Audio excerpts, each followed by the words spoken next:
نہیں پڑھتے، کہنے لگے ہم اس لیے تراویح نہیں پڑھتے کہ اللہ نے قرآن میں کہیں نہیں فرمایا، نہ حضور صلی اللہ علیہ وسلم نے تراویح پڑھی ہے۔ اور پھر انہوں نے ایک اور ناپاک جملہ کہا کہ زیادہ عبادت کرنے کے چکر میں کہیں شیطان نہ بن جانا، جیسے شیطان نے زیادہ عبادت کی تو لعنت کرنے والوں میں سے ہو گیا، معاذ اللہ۔ کیا حکم شرع ہوگا؟ دیکھیں، اس طرح کے بہت سارے کردار ہمارے معاشرے میں ہیں جن کو نہ گھر سے دینی تربیت ملتی ہے، نہ وہ مساجد میں جا کر کوئی اکتساب فیض۔ ویسے ہماری مسجدوں کے اندر بھی تعلیمی نظام تو انتہائی ناقص ہے، جو ہمارے بچوں کو چاہیے ہوتا ہے وہ عمومی طور پہ مسجدوں سے بھی حاصل نہیں ہو پا رہا ہے۔ ہر جگہ کی بات نہیں کر رہا ہوں، لیکن اکثر جگہ ایسے ہی ہے۔ پھر اسکول، کالج، یونیورسٹی کے مسئلے، اور پھر دیگر، پھر سوشل میڈیا پر آج کل جو تباہی ہے، تو اس قسم کی سوچ بن جانا کوئی تعجب خیز بات نہیں ہے۔ مسئلہ یہ ہے کہ ہر چیز قرآن سے ثابت ہو یہ ضروری نہیں ہے۔ میں بارہا آپ کو بتا چکا ہوں، نبی کریم صلی اللہ علیہ وسلم نے حضرت معاذ رضی اللہ تعالی عنہ سے ارشاد فرمایا کہ اے معاذ، جب ان کو یمن کا حاکم بنا کے بھیجنا چاہا تو پوچھا کس چیز سے فیصلہ کرو گے؟ عرض کی قرآن سے۔ فرمایا اگر اس میں نہ پاؤ تو؟ عرض کی پھر حدیث سے کروں گا۔ فرمایا اگر اس میں نہ پاؤ تو؟ فرمایا کہ پھر میں اپنے رائے سے اجتہاد کروں گا۔ یہ اگرچہ جو سوال ہے تو عبادت کے بارے میں ہے اور وہ شرعی احکام کے بارے میں تھا، لیکن جو میں نے دلیل کے طور پہ اس کو پیش کر رہا ہوں، اس کی وجہ یہ ہے کہ یہ تو واضح ہوا کہ سرکار نے فرمایا فَإِن لَمْ تَجِدْ، اگر تم قرآن میں وہ چیز نہ پاؤ تو۔ اس کا مطلب ہے کہ ہر چیز قرآن کے اندر موجود نہیں، ہر عبادت کا ذکر قرآن میں نہیں ہوتا۔ عید کی نماز کا کہاں ہے قرآن کے اندر ذکر؟ یہ تو حدیثوں میں ہے۔ تو لہٰذا پھر حدیث کی طرف آتے ہیں، اور حدیث میں آپ دیکھیں گے تو بالکل نبی کریم صلی اللہ علیہ وسلم نے تراویح پڑھی ہیں، لیکن باقاعدہ رمضان کی تمام راتوں میں نہیں پڑھی، اور اس کی وجہ خود بیان فرمائی کہ اگر میں لگاتار ہی تمہیں نماز پڑھاتا تو تم پر واجب ہو جاتی۔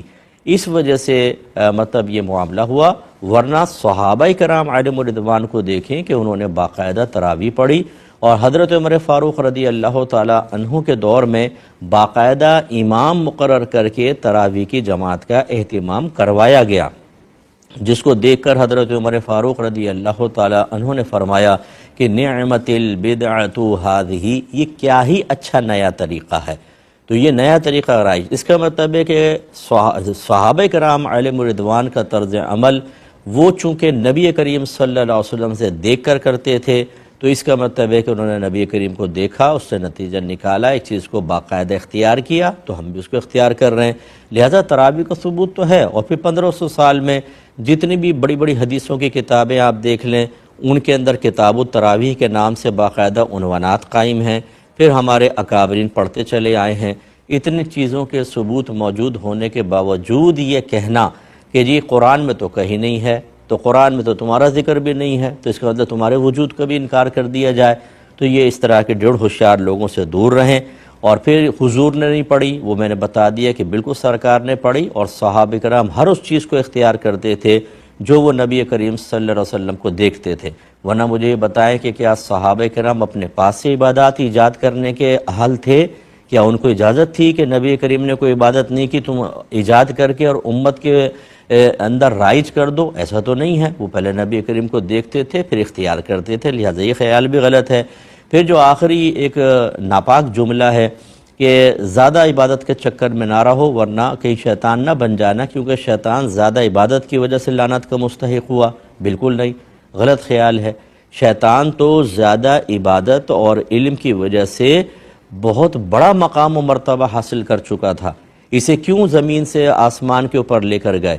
ورنہ جنات کا تو قتل عام کا حکم دیا تھا، ان کی سرکشی بڑھ گئی تھی، لیکن چونکہ یہ موحد تھا، یہ عبادت گزار تھا، اس وجہ سے اللہ تعالیٰ نے اس کو مقام و مرتبہ دیا۔ اس کے راندہ درگاہ ہونے کا سبب اس کی کثرت عبادات نہیں تھی، بلکہ اللہ تبارک و تعالیٰ کے حکم کی نافرمانی، ایک نبی کی تعظیم نہ کرنا، علم کی توہین کرنا، یہ چیز سبب تھی، اور یہ صاحب جو ہیں یہ انہی تمام کاموں کے اندر مشغول ہیں۔ لہٰذا یہ استدلال بھی بالکل غلط ہے، زیادہ عبادت سے تو شیطان لعنت کا مستحق نہیں ہوا تھا، اس لیے اس قسم کے لوگوں کے ساتھ ہرگز نہ بیٹھیں۔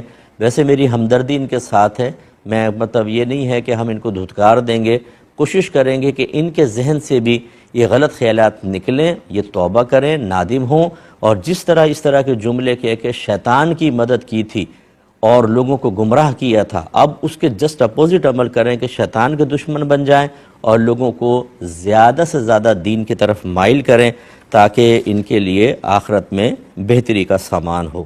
کہ عنوانات سے ہی ان کا حکم شرعی بھی پتہ چل جاتا ہے۔ اچھا، مثلا ایک اعتکاف واجب ہے، دوسرا سنت مؤکدہ علی الکفایہ، اور تیسرا نفلیہ مستحب۔ تو واجب اعتکاف وہ ہوتا ہے کہ جب انسان منت مان لے۔ اچھا، اب یہ کبھی مشروط ہوتی ہے، کبھی غیر مشروط منت ہوتی ہے، یعنی ایک تو یہ کہ مطلقاً کوئی یہ کہہ دے اتنی آواز سے کہ اپنے کان سن لیں کہ میں اللہ کی رضا کی خاطر ایک دن کا اعتکاف کروں گا، تو وہ اعتکاف اس پر لازم ہو جاتا ہے۔ اور یہ غیر مشروط ہے، کوئی شرط نہیں رکھی، شرط نہیں۔ اور بعض اوقات ایسا ہوتا ہے کہ اگر میرا یہ کام ہو گیا تو میں پھر اللہ کی رضا کی خاطر ایک دن کا اعتکاف کروں گا، یہ مشروط ہے۔ اچھا، یہ پھر جب وہ کام ہو جائے گا تو اس کے اوپر واجب ہوگا، پہلے والا فوراً واجب ہو جاتا ہے۔ اچھا، اور اس میں روزہ شرط ہوتا ہے۔ اچھا، اچھا، دوسرا سنت مؤکدہ علی الکفایہ، یہ رمضان کے آخری 10 دنوں کا اعتکاف ہے۔ جی، نبی کریم صلی اللہ علیہ وسلم نے فقط 1 سال اعتکاف نہیں کیا، باقی لگاتار یہ اعتکاف فرمایا، اس اعتبار سے سنت مؤکدہ ہے۔ اور علی الکفایہ کا مطلب یہ ہوتا ہے اگر شہر میں سے ایک شخص بھی اس عبادت کو ادا کر دے تو باقی سب بری ذمہ ہو جاتے ہیں۔ لیکن علامہ ابن عابدین شامی صاحب رحمۃ اللہ علیہ فرماتے ہیں کہ ویسے تو یہ شہر کی قید ہے، لیکن اب محلے بڑے بڑے ہو گئے ہیں، جی، تو بہتر ہے کہ محلے کی قید لگائی جائے کہ پورے محلے میں سے اگر ایک آدمی بھی اعتکاف کر لے تو باقی سب بری ذمہ ہیں۔ یہ سنت مؤکدہ علی الکفایہ، اس میں بھی روزہ شرط ہوتا ہے۔ اور تیسرا نفل یا مستحب ہے، یہ جب بھی آپ مسجد میں جائیں تو بس اعتکاف کی دل میں نیت کر لیں کہ اللہ تعالیٰ میں اعتکاف سے ہوں، اس کا ثواب ملنا شروع ہو جائے گا۔